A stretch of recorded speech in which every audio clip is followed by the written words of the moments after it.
بسم الله الرحمن الرحيم. إن الحمد لله نحمده ونستعينه ونستغفره ونتوب إليه ونعوذ بالله من شرور أنفسنا ومن سيئات أعمالنا.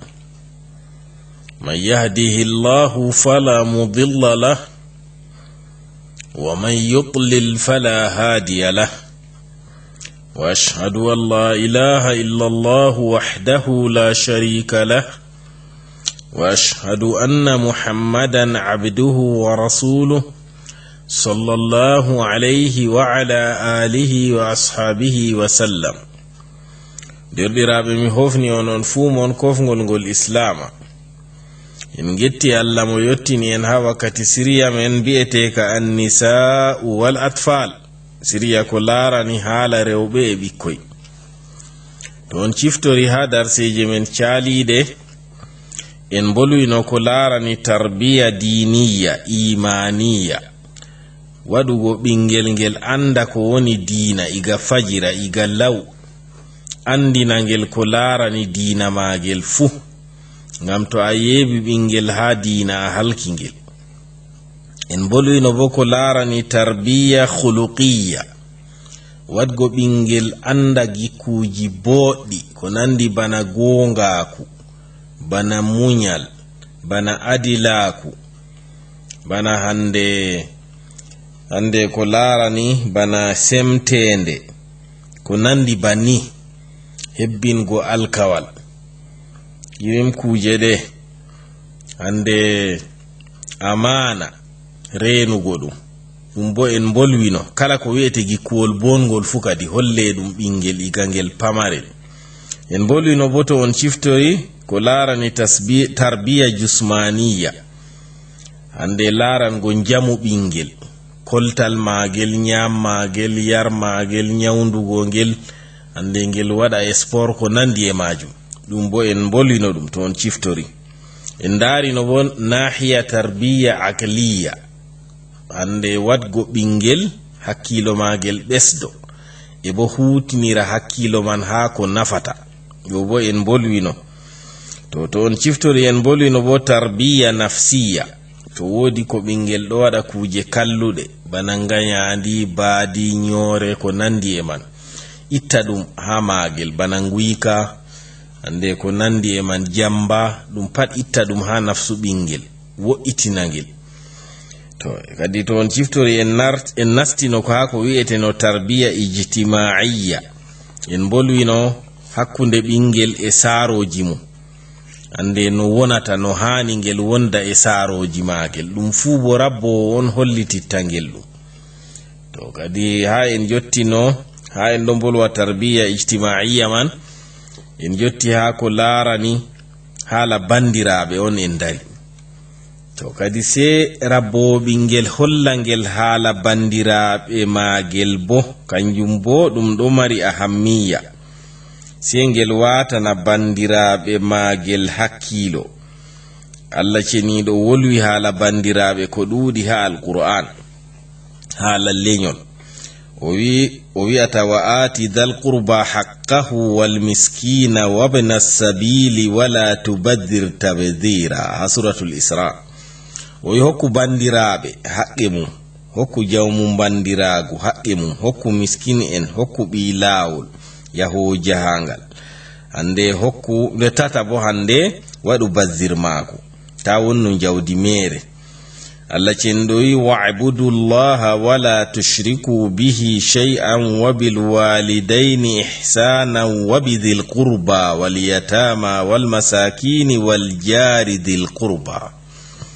Allah wi ndewe Allah ta kawtanemo ko ɗume no famɗiri fu, bo'inane saaroji mon be bandiraɓe. to kadi bandiraɓe ɗo bo se rabbowo fiɓa ɓingel be maɓɓe, ngel anda moy woni moy. to hande ngel anda bappo wappayɓe magel, goggo en, hande mama en, derɗiraɓe worɓe, derɗiraɓe rewɓe, hande ɓiɓɓe derɗiraɓe worɓe, ɓiɓɓe derɗiraɓe rewɓe, to kaw en, ya pendo en, ko nandi e ɓen man ɗo pat kadi ngel andani bandiraɓe magel kamɓe bo ɓe ɗo mari haqqe se ngel yilloɓe ngel hokka ɓe ngel wonana ɓe ngel faddana ɓe ko nandi banni. To kadi irim ɗum man ɗo Allah ceniɗo holli en masibo ko yanata goɗɗo mo ta'i bandiraɓe mum.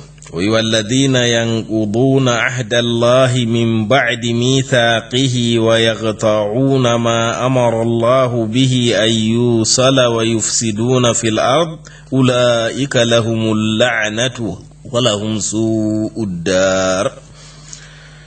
قال الله تبارك وتعالى والذين ينقضون عهد الله من بعد ميثاقه ويقطعون ما أمر الله به أن يوصل ويفسدون في الأرض أولئك لهم اللعنة ولهم سوء الدار. سورة الرعد آية نوغاس إجوي. الله ويهم ببين فيرتو بالكوال الله ɓaawo bo sembiɗingongal ɓe ta'o bo ko Allah umri sone kanjum woni leñol. ɓe ta'o leñol maɓɓe ɓe bonna bo ha leddi ɓe gedda Allah ɓe mbaɗa gedde o wi ɓe yatorka la'anore wodani ɓe e kalluɗum saare bo wodani ɓe o kanjum woni yiite jahannam ha ɓe joɗoto.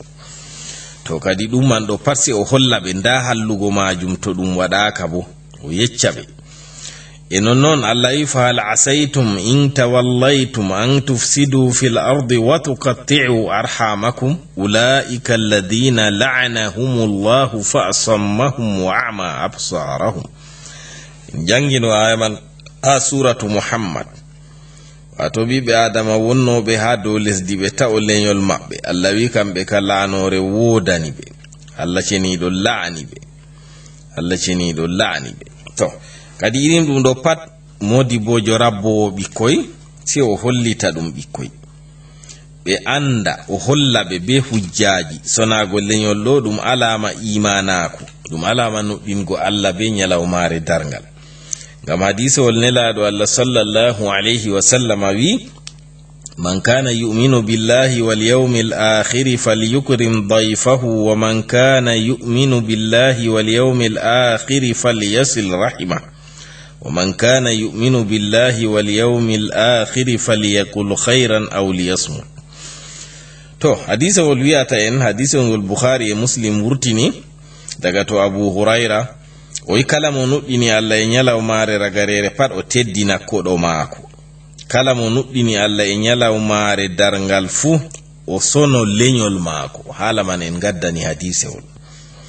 e mo laati nuɗɗini Allah e nyalawmare ragarere pat o wi'a khairu to andi o wi'ata khairu bo o jeeɗo. to irim ɗum ɗo modi bojo rabbowo ɓikkoy hollita ɗum ɓikkoy kadi yeccaɓe be hujja nda ko annabijo wi ɓaawo artino o fiɓidirno ɓikkoy man e Allah e nelaɗo Allah ɓe andi daraja nelaɗo Allah ɓe kolle nda ko nelaɗo Allah wi. to kadi ɗo holli en rabbowo o se o laato o janguɗo goɗɗo mo jangay rabbata ɓikkoy.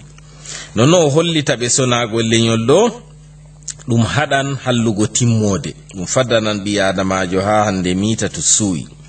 ngam Abu Ya'la filli daga to Anas daga to annabijo sallallahu alayhi wa sallam o wi inna sadaqata wa silata rahim yazidu Allahu bihima fil umr wa yadfa'u bihima mitata al makruhi wal mahdhur. o wi'ata sonago wato annabijo wi sadaga be sonago leñol Allah ɓesdiran be maji ha gurdam ɓi adama. Allah waɗan ɓi adama wura juɗɗum o faddiranan ɓi adama o be maji wato mayde hande wanyande nde ɓi adama yiɗa kanjum woni hallugo timmode.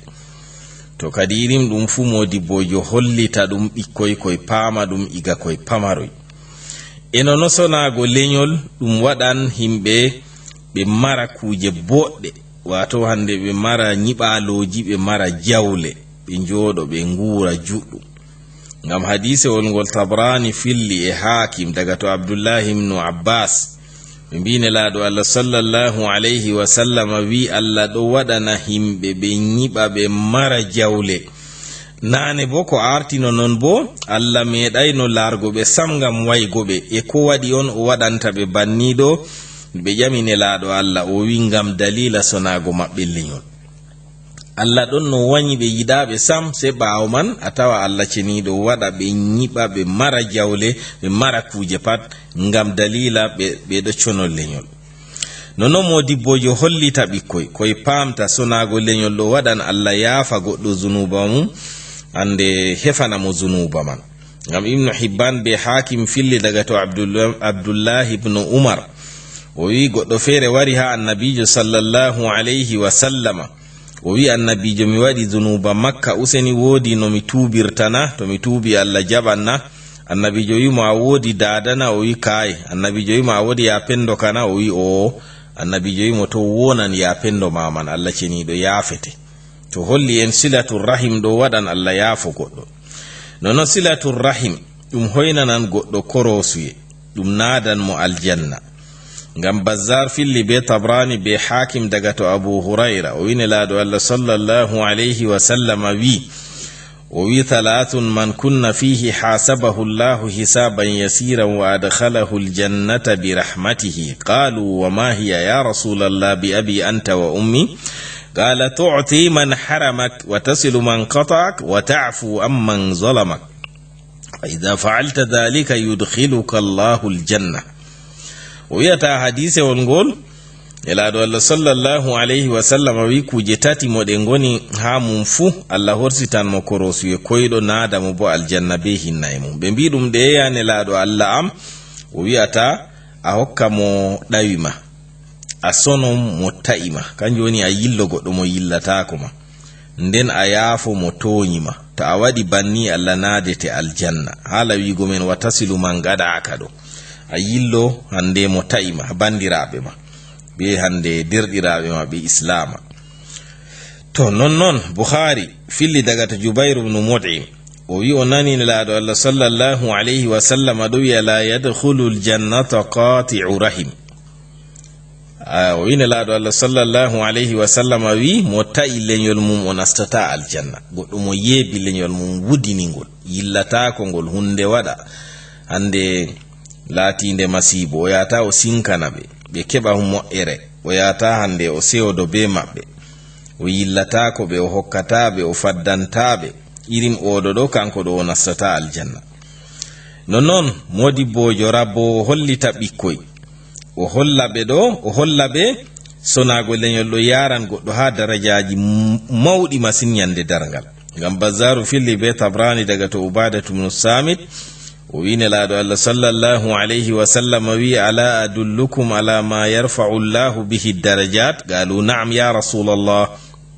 Qala tahlumu amman jahila alayk wa ta'fu amman zalamak wa tu'ti man haramak wa tasilu man qata'ak. To nde ɓe mbi nelaaɗo Allah yecca ɓe ko watta Allah ɓantira goɗɗo daraja, nelaaɗo Allah wi a muñana goɗɗo mo waɗanima johare, mo toñima, eno no a yaafo mo toñima. Wato tahalumu ala man jahila alayka kam wato goɗɗo hande ko mo waɗanima kalimaji mettuɗi a muñanamo, nonnon a yaafo goɗɗo mo toñima, eno no a hokka goɗɗo mo ɗawima. Haala ma noon en gaddani hadisewol.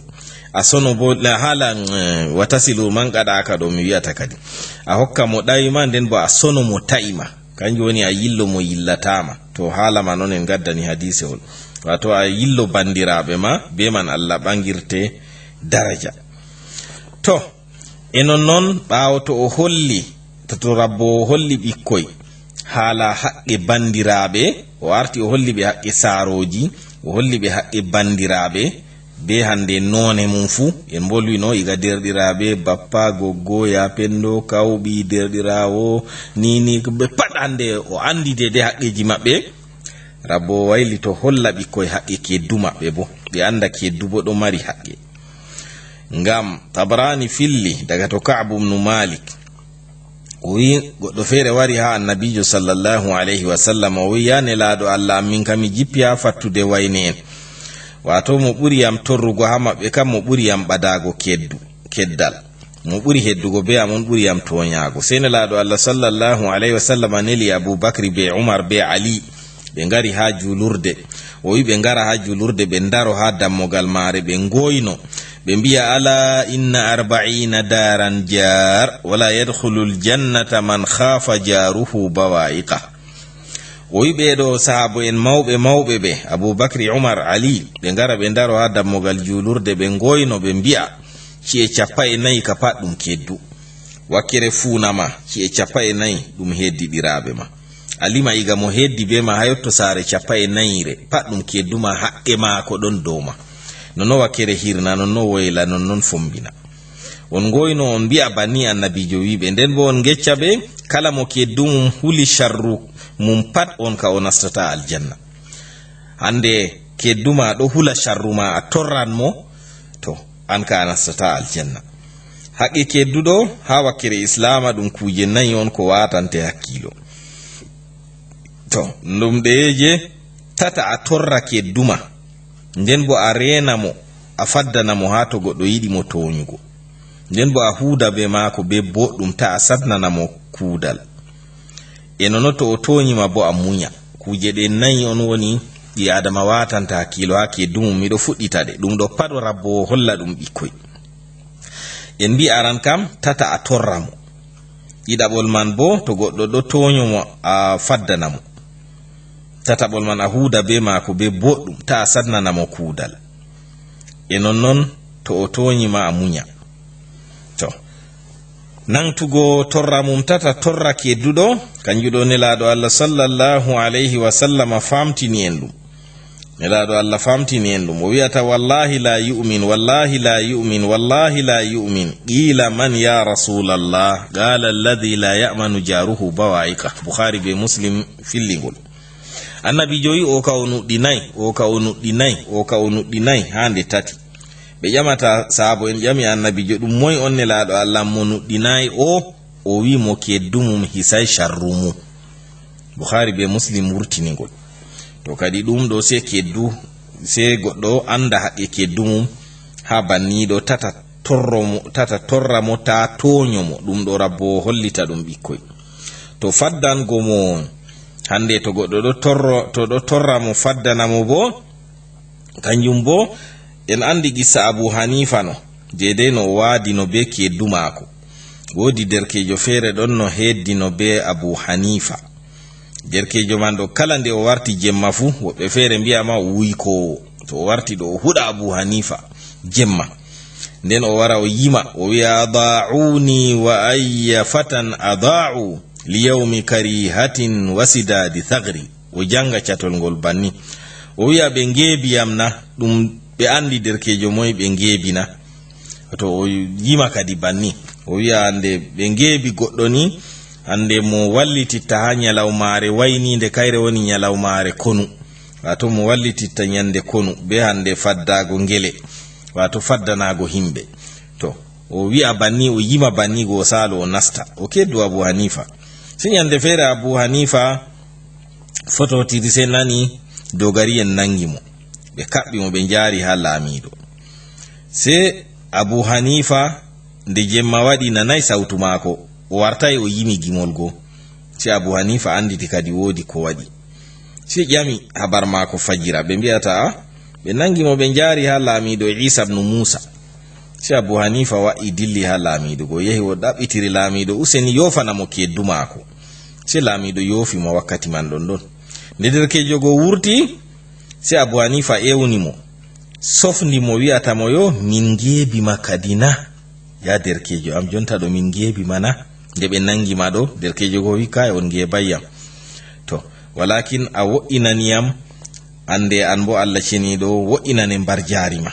Woɓɓe feere mbiyata derkejo man o yaranno o huɗa Abu Hanifa dalila banni man ɗo ma, se o tuubi, o acci yargo go, o acci huɗugo Abu Hanifa go. To goɗɗo feere wi'ata arab jo o wi wa ma darrana anna qalilun wa jaruna azizun wa jarul aktharina dalilu. O wi to ni min laati min famarɓe keddu amin tedduɗo marɗo gikkuji boɗɗi, ɗum torratami. Keddu amin laato tedduɗo marɗo gikkuji boɗɗi ballito renowo min, minin ka ko min famarɓe ɗo ka ɗum torratamin. O wi to goɗɗo to heddi be himɓe ɗuɗɓe nden ɓe laati ɓe toskiɓe bo, kanju on ko torrata. Goɗɗo laati be heddi be himɓe ɗuɗɓe amma ɓe laati ɓe toskiɓe, ɓe ballititta, ɓe lesɓe, wato ɓe ngala daraja, hande ɓe ngala himma wallitugo keddu maɓɓe. To oɗo ɗo kanko on hande torroto. to minin kam min cuɓi min mara heddiɗiraɓe amin wato min laato min famarɓe amma min ɗo keddi be goɗɗo tilimɗo dininta min laato min ɗo keddi be ɗuɗɓe amma hande ɓe toskiɓe ɓe ballata. To ko woni asli ha renugo keddu be faddango mo toñande ɗo ha hande nassi ko imam Bukhari e imam Muslim filli daga to Abdullahi ibn Umar o ine laaɗo Allah sallallahu alayhi wa sallam wi almuslimu akhul muslim la yazlimuhu wala yuslimuhu wande man kana fi hajati akhihi kana Allahu fi hajati wa man farraja an muslimin karbatan farraja Allahu anhu karbatan min kurabi yawm al-qiyamah wa man satara musliman satarahu Allahu yawm al-qiyamah.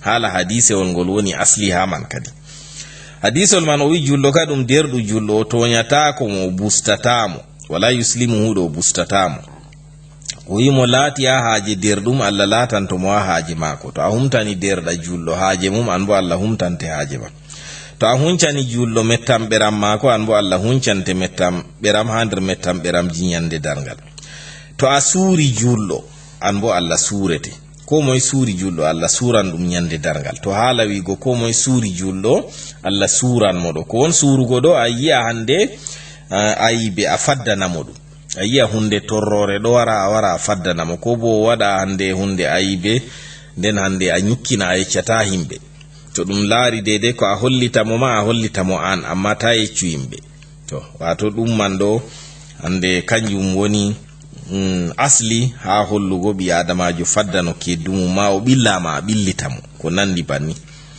nonnon haala wo'inango keddu rabbo hollita ɗum ɓikkoy en bolwino ɗum wato ngam ɓi adama nanti torra mum torray keddumum faddanimo tan he'ata sei wo'inanamo bo sei wo'inanamo waɗanamo dokke waɗanamo khayru ko nandi banni ko woni asli ha majum kanjum bo wodi ko Tabrani filli daga to Amr ibn Shu'aib daga to baba mum daga to mama mum daga to annabijo sallallahu alayhi wa sallam o wi ko moy mabbi dammogal mum ga en keddumum ngam hulugo ha dow himɓe mum e jawdi mum o laataki o muminijo o laataki non bo kala mo keddumum hisay sharru mum pat o bo o laataki o muminijo nden annabijo wiyata on andi moy woni kedduna on andi ko woni haqqe kedduna o yecci sahabo en o wi to o ɗaɓɓitirima wallinde a walla mo to o ɗaɓɓitirima nyamande a hokka mo to laatake o bukama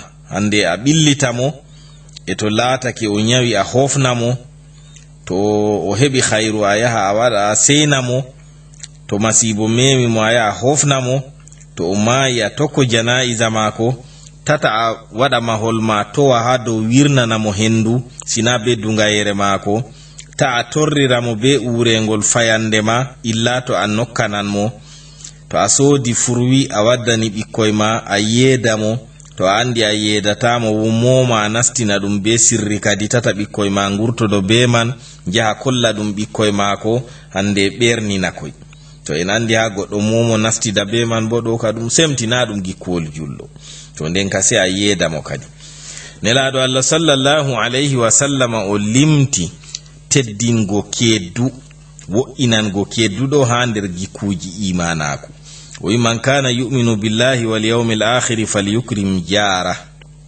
o laati ɗo nuɗɗini Allah be nyande ragarere o teddina keddu mako ɗo ɗum hadisol ngol imam Bukhari e Muslim wurtini Allah cendo yiwa bil walidaini ihsanan wa bidhil qurba wal yatama wal masakini wal jari dhil qurba wal jari al junuba was sahibi bil jamba Allah wolwi ala keddu man hado wi wal jari dhil qurba wato keddu laatiɗo ɓadiɗo be hande keddu laatiɗo dayiɗo modiɓe ɗo mari kongudi ha tafsiru man keddu mo a bandirta be mo a bandirtana ko hande ɓadiɗo be dayiɗo to hande be hande debbo ma pat ɗum hande ɗum kedduma hande ko nandi banni to ɓeɗo ɗo ɓi adamajo watana ɓe hakkilo kadi to annabijo sallallahu alayhi wa sallam o yecci en o wi en heddiɗiraɓe ka ɗum tato keddu goto ma oɗo mari haqqe goto haqqe keddu tan kanko woni mushrik keddu goto bo oɗo mari haqqeji ɗiɗi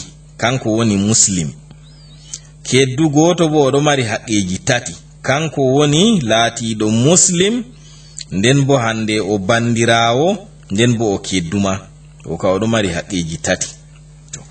Mujahid wi'ata miɗon no wondi be Abdullah ibn Umar derkejo mako ɗo ɓolta mbaala, si o wi'ata ya derkejo to a ɓolti mbaala ɗo fuɗɗiru yeedugo be keddumen yahudajo ɗo, o wi ɗum nde kaja cili oɗo wi'a banni man. Abdullah ibn Umar wi'ata ngam mi nanni laaɗo Allah sallallahu alayhi wa sallam ɗo wi'a Jibrilu seeday ɗo wasanmi be haqqe kedduni ha mi tamma no keddu kam o waɗanno ɗum rona keddumu. Imam Bukhari be Imam Muslim wurtiningol. Nder wo'inango kedduɗo hande ɓi adama hokka mo dede kuje ɗe ɓi adama wowa ɓi adama hokkan ɓi adama to o ɗaɓɓitiɗe hama ko nandi bana yite ndiyam, yite ɗo bana asana masalan, bana manda, bana ndiyam. Hande a wu'amo kuje ɗe himɓe wowi wu'ugo, wodi kuje ɗon ɗe himɓe ngu'oto himɓe bana fayande, bana hande tasawo, bana laɓi, bana gasirgal, sagdere, banewo, kata ko nandi e maju. Woɓɓe feere mbi kanjum on Allah wi ha wa yamna'una al-ma'un ɗo, ɓe ɗo kaɗa kuje ballitortoɗe ha hutinirgo, wato haɗo kuje ɗe on wolwana ha ton. To arab en laatake no ɓe ɗon no mbaɗira misal ha woɗugo wo'inango kedduɗo be goɗɗo ɗon ɓe mbiyan no Abu Du'ab, kanko ɗo inde mako Ka'b ibn Umama. Ɓe ɗon mbiya jarun ka jari Abi Du'ad, keddu bana keddu Abi Du'ad. Abu Du'ad ɗo kanko ɗo no waɗanan no keddu mako, to ngeloba keddu mako majji ko mbaala o yoɓa ɗum o wara o hokka ɗum bana je ko majji ɗo. E to laatake keddu mako maayi o yaha o hokka himɓe mum dedei diya mum, o hokka jawdi dedei diya goɗɗo maayiɗo ɗo, ni o waɗanno. Khawarazmi wi'ata o wi Abdullah ibn al-Mubarak ɗon no mari keddu yahudajo, se yahudajo man ɗo o yiɗi ha o sorrita saare mako, se ɓe ƴamata mon no a sorrata saare ma ɗo, o wi'ata ɓe masalan 2 million. Se ɓe mbimo saare ma ɗo kana nde ɓurata 1 million gotel, o wi e gonga mon bana non mbi nde ɓurata 1 million gotel, amma 1 million ɗo ka ceede saare on, 1 million bo se on dokkami ngam dalila haqqe heddugo be Abdullah ibn al-Mubarak, ngam o goɗɗo tilimɗo masin, heddugo be mako ɗo ɗum khairu, kanjum bo se on cooda ɗum 1 million re. Ni o wi'ata se Abdullah ibn al-Mubarak go ɓe jeyi ɓe gecci mo nda ko yahudajo ɗo wi, se Abdullah ibn al-Mubarak ewni mo. Abdullah ibn al-Mubarak ɗum modibbojo, se o ewni yahudajo go o wari o limi ceede saare mum, o hokki ɗum, o wi ɗum jooɗa ha saare ma ta sorrunde. To kadi en andi yahudajo o wi'ata saare mako nde o sorrande kayre 1 million, keddal be Abdullah ibn Mubarak bo 1 million ni sina ngam keddu man woodi laati o keddu boɗɗo on waɗi o waɗi non. To kadi ɗum ɗo goɗɗo pat hani wona non. To haala faddago an haala muñugo ha torra keddu kanjum on toɓɓere nayabre ha man en mbino hande ha nder ko ɓi adamajo hollete ha haala keddu mum man ɗo, to on ciftori en bolwino hande a nangta torrama tata a torramo, nden bo a renamo, a faddanamo, nden a wo'inanamo, nden to o toñima bo a muña. To kadi haala muñal man ɗo kanjum bo ɗum nder hunde laatinde tilimde, to kedduma toñima a muña. Bazzar be Tabrani filli daga to Ubadatu ibn Samit o ina laaɗo Allah sallallahu alayhi wa sallam wi ala adullukum ala ma yarfa'u Allahu bihi darajat, qalu na'am ya Rasulallah, qala tahlumu ala man jahila alayk wa ta'fu amman zalamak wa tu'ti man haramak wa tasilu man qata'ak. O wi'ata yo mi handitita on ha dow hunde nde Allah ɓangirta on daraja na, ɓe mbi o yeccumin nelaaɗo Allah am. O wi to a muñana goɗɗo mo waɗanima johaare, kanjum ɗo man ɗo holli en haala muñango keddugo kadi. To waɗanima johaare a muñanamo, a yaafo bo goɗɗo mo toñima, a hokka bo mo haɗima mo ɗawima, a sono bo ande mo ta'ima, kanjum woni a yillo mo yillatako ma. To kadi Allah cendowi wala tastawi alhasanatu wala sayyi'a idfa billati hiya ahsan fa idha alladhi baynaka wa baynahu adawatun ka annahu waliyyun hamim.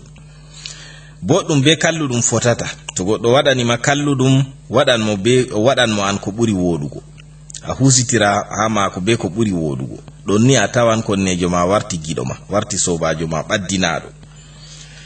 To kadi ɓikkoy man ɗo a hollita koye banni man ɗo, a hollita koye shafawiyan aran kam ha munasabaji a yecca koye ɗum be kalimaji, nden ɓawo man a ɗabbagna ɗum amaliyan ɓe giya nonno a wondi be kedduma banni wa hakada. To kadi derɗiraɓe wakkati men waɗi se en kaɗa ha ɗo, ande ɗum mahmoud goni on keɗiti yasiri ko larani an nisa'u wal atfal. Assalamu aleykum wa rahmatullahi wa barakatuh.